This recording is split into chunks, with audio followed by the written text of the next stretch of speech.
In class 12 business studies, we are on chapter number 7, that is directing. And in directing, as I explained the day one, that directing has 4 elements, and we have completed supervision, motivation, and now we are on leadership.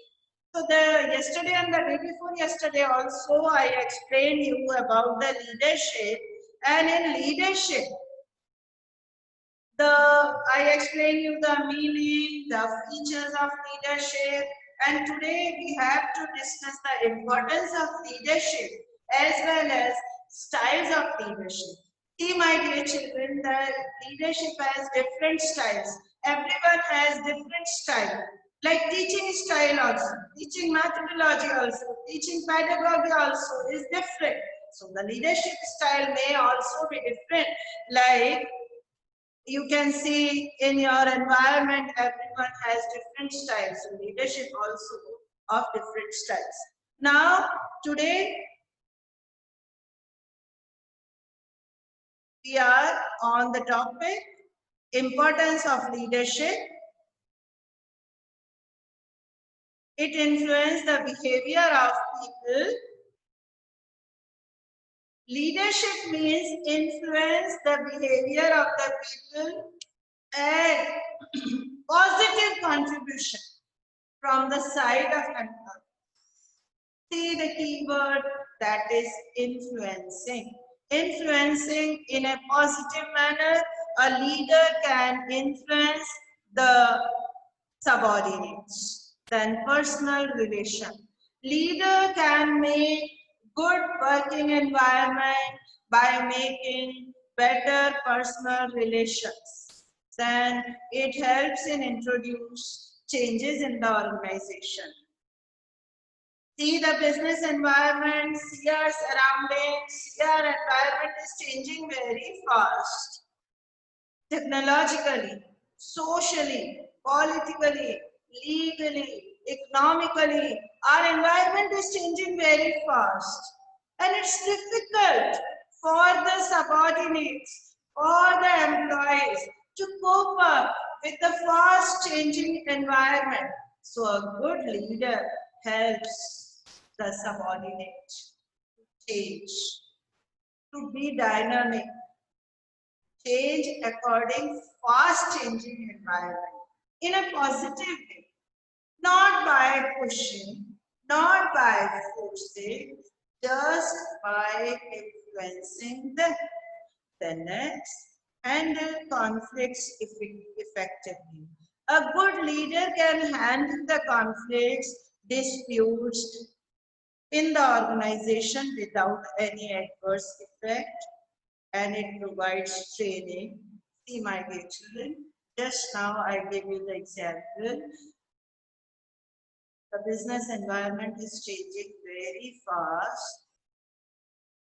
So, if like you can see the example work from home, online teaching, if the subordinates or employees are facing any problem related with the changing new technology, a good leader helps them by providing better training facilities. These are the points. Now, qualities of a good leader. Do you think a good leader should have qualities?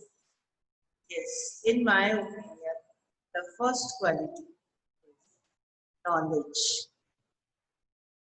Knowledge. Others will follow you only when you have good knowledge, experience, competence in work. Then others will follow you.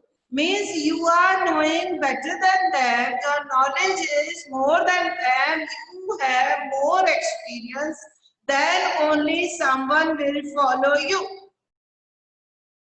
Okay, Anushka, please note down. Qualities of a good leader. The leader must have knowledge. The leader must have honesty and integrity, so that he must be a role model.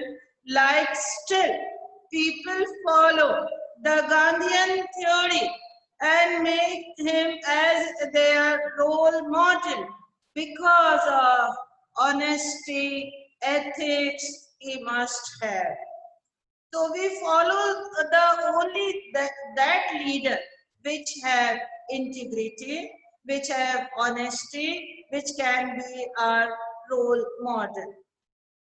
Then initiative and creative. Riyanshi, these slides I am showing for your knowledge, my dear.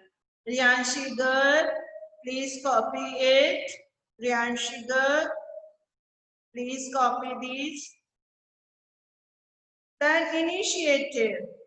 Initiative means the leader should be creative and initiative so that he can grab the opportunities. Then communication skill, in my opinion, a good leader should have good communication skills. He should be clear and effective communication skill. In my opinion, he should be a good speaker and as well as a good listener. If he is a good speaker, others will listen. Otherwise, no one will listen. In India, you have two great personalities of opposition parties. One is ruling, another is opposition. Both have leaders. I am sure you can differentiate them on the basis of their communication skills. Mehul, am I right? Mehul, am I right? In our country, we have one leader from ruling party, another from opposition party. Both have different communication skills. Agree or not? Mehul Bansal. I'm sure you must be agree. Both have different styles of speaking. They have different communication styles. So in my opinion, a good leader must have good communication skills as well as good speaker and good listener. Then motivation skills. A good leader always motivates the subordinates, like Satyagraha Andolan, or we can say in present scenario, Sundar Pichai, he motivates his team. He has a very good motivation skills. And this one for sure, self-confidence. If leader doesn't have self-confidence, confidence and willpower in within himself, now he will communicate to others. He should not lose his confidence in difficult situation. A good leader must have self-confidence. Digvijay Singh Rajawat is not copied. No need to copy, beta. So self-confidence, and in my opinion, a good leader must have self-confidence. Decisiveness. A leader should have sound judgment and capability to take strong decisions. Social skills. A leader must have social skills, means proper understanding of people and maintaining good human relations are the ingredients of social skills. These are the leadership qualities. Now, leadership style. See the screen. Leadership style. All the three leaders are there. Autocratic, democratic, laissez-faire.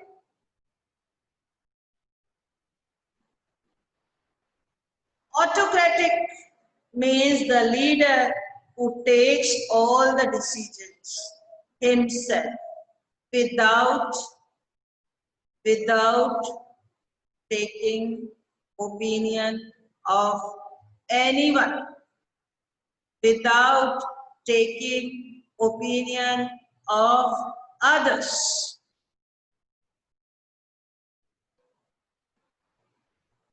Democratic leader The leader who takes decision with the consultation of others, who takes decision with the opinion of others. The democratic leader gives value to all. Ashlan, Tanmay Parikh noted down. Ashlan, why you off your video frequently? So democratic leader is the leader who takes decision with the consultation of with the others.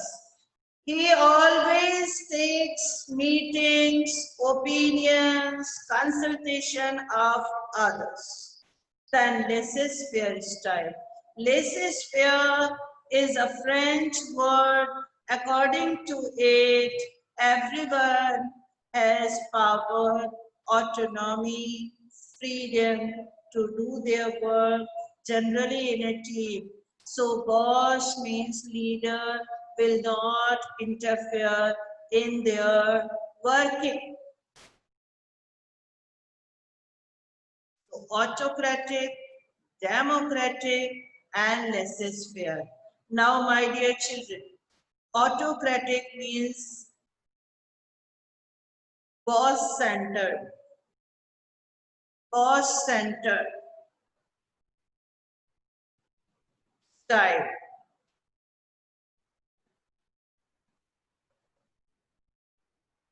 Bossing around. Autocratic means bossing around. Democratic. Democratic means participative. Laissez-faire means free rein leadership style. Free rein leadership style. Autocratic. He gives orders and expects his subordinates to obey those orders. Autocratic is only for giving orders. Leadership, autocratic. Now children, I am going to show you by a drawing. Autocratic means giving orders and expects his subordinate to obey those orders. Democratic means teamwork with the consultation with the others. And laissez-faire means free rein leader. He does not believe in the use of power. It is unless it is absolutely essential, high degree of freedom to formulate their own objectives. Laissez-faire means giving more power, more freedom, so that they will make their own. Athav Singhal, don't off your video during the class. And they are giving more powers to formulate their own objectives. Ashlan, note it down, beta.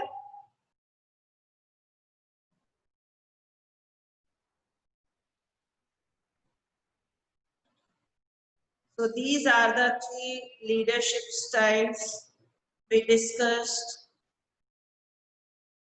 And now with the drawing, I will explain you, and then you will be able to understand. Look at the board now. First is autocratic.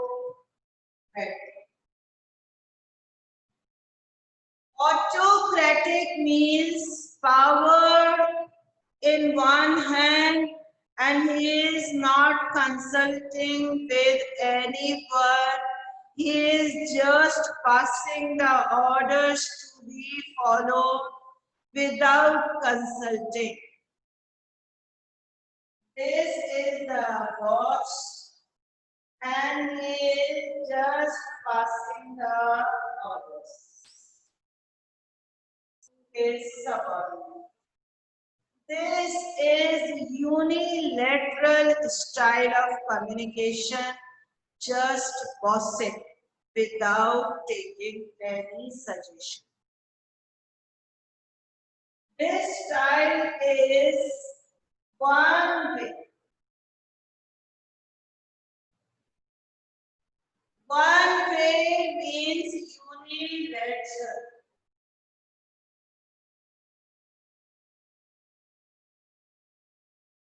No consultation. No opinion. Just passing the orders to be followed. Then next is democratic.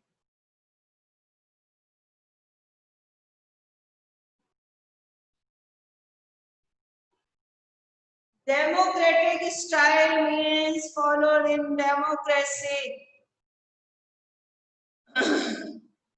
Democracy means everyone has power to give their opinions.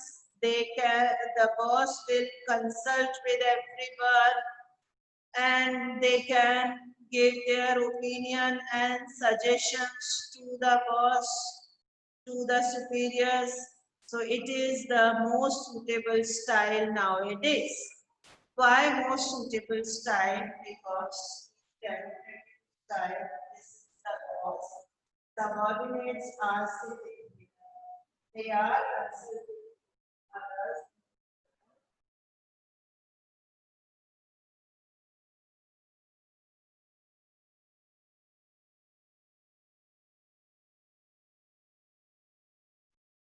This is bilateral or multilateral style with consultation.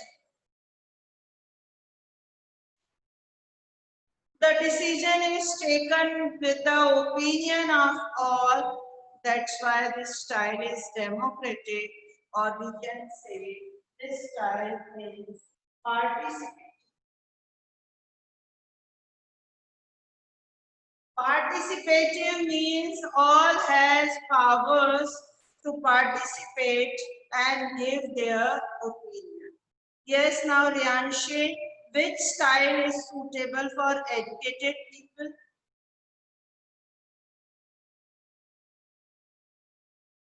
Educated people want democratic style and uneducated people will work according to the autocratic style. Now third is laissez-faire.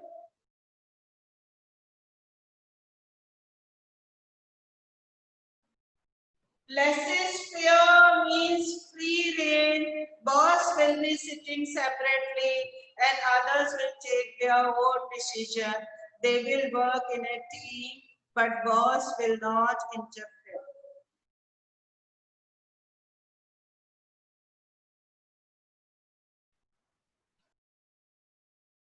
The boss is sitting separately and the others will work. They have more freedom.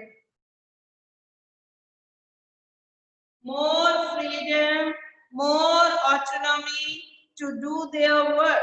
Now, this style, the third free range style, is suitable for scientific and research work and in higher studies. See, in IIMs or IITs, the teachers or the professors have more freedom. The chancellor, vice chancellor, or the chancellor, or the principal of that college will not interfere in the working. Same in scientific research work, the scientist will work in the team, the head will not interfere. He will provide the sources, resources, guidance, but he will not interfere in the work. So everyone has different style. Autocratic means one way, just passing the order. See, when you will go to work in any organization, you will find out these types of bosses. One autocratic just passes the order, democratic consult with you, take the meetings, and then participate. You take the opinion of yours, and in laissez-faire gives the freedom. Don't interfere in your work. You will work in a team. Then after you can give the results to the boss. So these are the different styles. Now my question is, place. Few uneducated laborers are working, and I want to tell them how to make my house. Then which style will be suitable? This one, autocratic. I just instruct them, and this will be one way, and I just instruct them, please do that. In education field, like for guidance classes or these online classes, the father principal takes the meeting. We are sitting in that position, and this is participative meeting. He takes the decision of everyone. Everyone can talk with each other. They can talk with the boss, consult with the boss. They can give their opinion. That is two-way. This is democratic system, and everyone appreciates that. Generally, for working people, they want democratic style. And third is laissez-faire. Laissez-faire is like boss will not interfere in the work.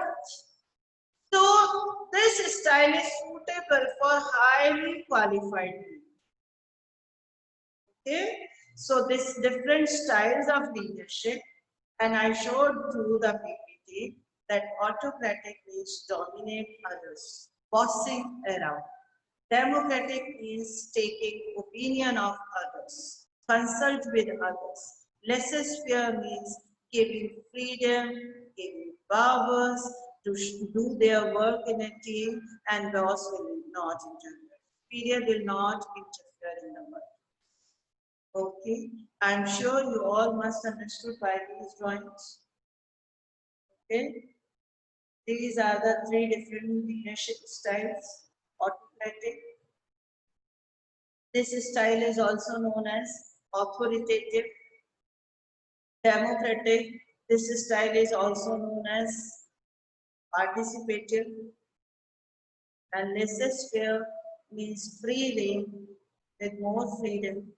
This is one way, unilateral. This is bilateral because you can give your suggestion. The decision will be passed through consultation. Superior will take the meeting, take the opinion with everyone, and laissez-faire means no interference in the working, give more freedom, and the others will do their work. Laissez-faire is a French word. It means let them do. Let them do means the subordinates will work in a team.